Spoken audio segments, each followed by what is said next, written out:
Olá, vamos agora gravar a terceira parte do nosso estudo dessa quinta-feira, dia 8 de outubro de 2020, estudo das 20 horas, do Livro dos Espíritos. Estamos estudando a introdução ao estudo da doutrina espírita, estamos no item 6 e já na terceira parte e última da nossa aula de hoje. Nós estávamos falando então da classificação das classes dos espíritos, que existem espíritos perfeitos, existem espíritos imperfeitos, e aí existe uma enormidade de classificação, entre os espíritos com mais dificuldades e os espíritos perfeitos existe uma série de degraus aí a serem percorridos. E aí, uma afirmação, olha que interessante: os espíritos não pertencem eternamente à mesma ordem. Vamos estudar a lei de progresso. Todos progredimos, todos nós fomos criados da mesma maneira, simples e ignorantes, e progredimos eternamente até chegarmos à perfeição, e lá continuamos progredindo ainda de maneiras que nós nem compreendemos. Então veja, pessoal, que para nós entendermos Deus justo e bom, eu não poderia imaginar que Deus criou esse com algum privilégio, aquele com outro privilégio, não. Todos nós somos criados da mesma maneira. E através das nossas escolhas, do nosso livre-arbítrio, é que nós vamos fazendo o nosso caminho. Alguns de nós sofrem um pouco mais, outros sofrem um pouco menos, de acordo com as escolhas que fazemos. É possível nós passarmos por toda a existência espiritual sem nunca sermos espíritos maus? Sim, vamos ter uma questão aqui no livro que vai dizer isso. Porque pode ser que em nenhum momento nós escolhemos a fieira do mal, mas isso não quer dizer que nós não vamos errar, porque como somos criados ignorantes, a ignorância pressupõe que a gente erre, não é? Mas não por maldade. Então é possível sim passarmos por todo o progresso espiritual sem sermos espíritos maus, mas não é possível sem errarmos, O erro faz parte do nosso progresso. E para que estamos aqui? Estamos aqui para três coisas, que é importantíssima essa parte: expiação, missão e prova, até que cheguemos à perfeição. Vamos analisar essas três palavrinhas? A gente diz na escala de mundos, que existem mundos primitivos, provas, expiações, que é onde a Terra se encontra, mundos de regeneração, mundos felizes e mundos divinos. Então, se fosse 5 degraus, nós estamos no segundo ainda, portanto, muito distantes da perfeição. Por isso, eu falava de orientação de mentores. Às vezes, no atendimento fraterno, já atendemos pessoas que falam assim: não, porque eu fui numa casa espírita, eu fui numa reunião na casa de alguém, e um espírito se comunicou e falou que eu sou um espírito muito bom, que eu já estou na minha última encarnação, que eu não vou precisar mais encarnar. Olha, sinto muito, mas essa informação está bastante em desacordo com a doutrina espírita. Todos nós vamos progredir. Então, assim, tivemos centenas, milhares talvez de encarnações, e teremos outras centenas, outras milhares de encarnações, E quando cometemos erros, nós precisamos pagar por eles. É isso que chama-se expiação. Expiação é o pagamento da dívida que eu tenho. Então vamos entender como. Vamos imaginar que eu me suicide através de ingerindo algum produto corrosivo, é uma das formas. Se eu fizer isso, eu vou lesionar não só o meu corpo físico, que vai vir a perecer, mas eu também vou lesionar pela culpa o meu corpo espiritual, o meu perispírito. E na hora que esse perispírito for moldar o outro corpo físico, eu estou falando de maneira muito simplista. Existem estudos muito interessantes sobre isso. Ele vai levar isso para o próximo corpo. Então, é possível que eu vá nascer ou já com uma doença no aparelho gástrico, tal, ou que eu venha desenvolver uma doença nesse sentido.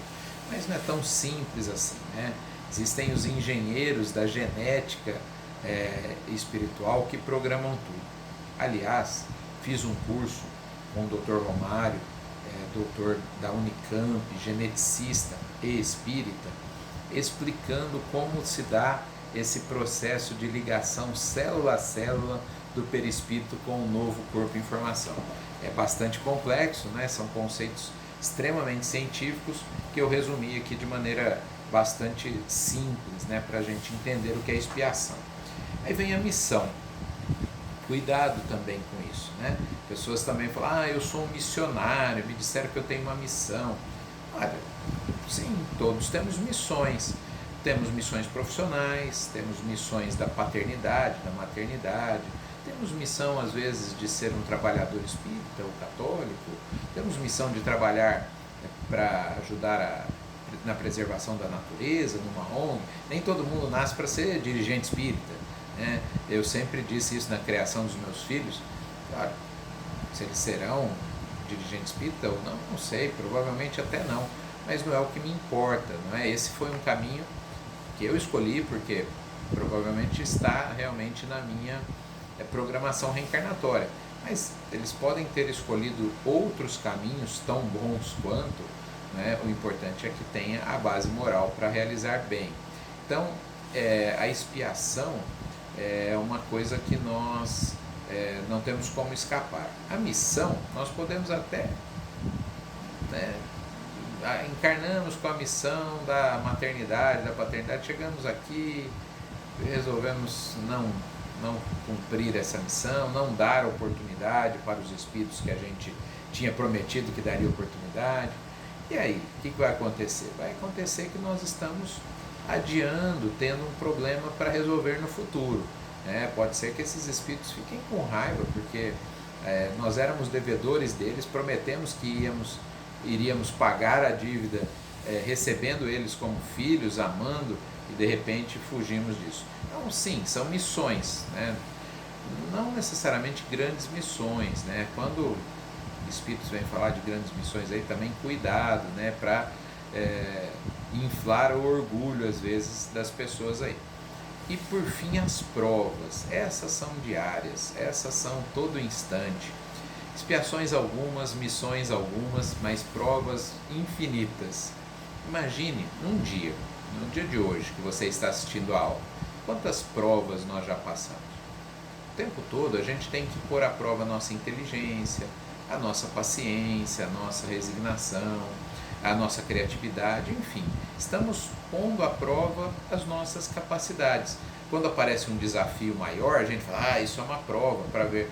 Mas e os pequenos desafios do dia a dia? Todos os desafios nós estamos colocando as nossas competências à prova. É claro, a gente presta atenção quando é um desafio maior, né? A gente fala, vamos ver como é que eu vou passar pela prova aí. No caso da pandemia agora que nós estamos vivendo, é uma prova, né, que nós temos que passar para ver se somos reclamões, se a gente consegue se adaptar. Não dá, queria tanto ter aula presencial. Olha, mas não dá, vamos nos adaptar. É uma prova para ver se a gente aprendeu, no caso, né, aproveitar as oportunidades ao invés de ficar reclamando, né? Mas eu prefiro assim, também, né? A gente prefere não ficar doente, a gente prefere uma série de coisas, mas o importante é nós nos adaptarmos, são provas do dia a dia aí. Ainda caminhando mais um pedacinho antes de encerrar, quando deixa o corpo, né, a alma volta para o mundo espiritual, que é o período que a gente chama, para o mundo espiritual, melhor dizendo, que é o período que a gente chama de erraticidade entre uma encarnação e outra, né? Nos tornamos espíritos errantes. E aqui tem uma frase assim, devendo o espírito passar por muitas encarnações, conclui-se que todos nós tivemos muitas existências e que teremos outras, mais ou menos aperfeiçoadas, seja na Terra ou em outros mundos. Já falei sobre isso. A encarnação dos espíritos ocorre sempre na espécie humana, ou seja, nós não voltamos a encarnar como animais, né? Depois que nós nos tornamos espíritos humanos, nós não regredimos. Todas as encarnações são no sentido de progredir. E eu dou um exemplo simples assim para entender isso. Imagine que eu fale para vocês, a partir de agora você vai fazer um trato aí, vai dizer para você, para sua mente, eu não quero mais ter o conhecimento que eu tenho, eu quero ter o conhecimento que eu tinha quando eu estava no segundo ano primário lá. Tente fazer isso. Consigo.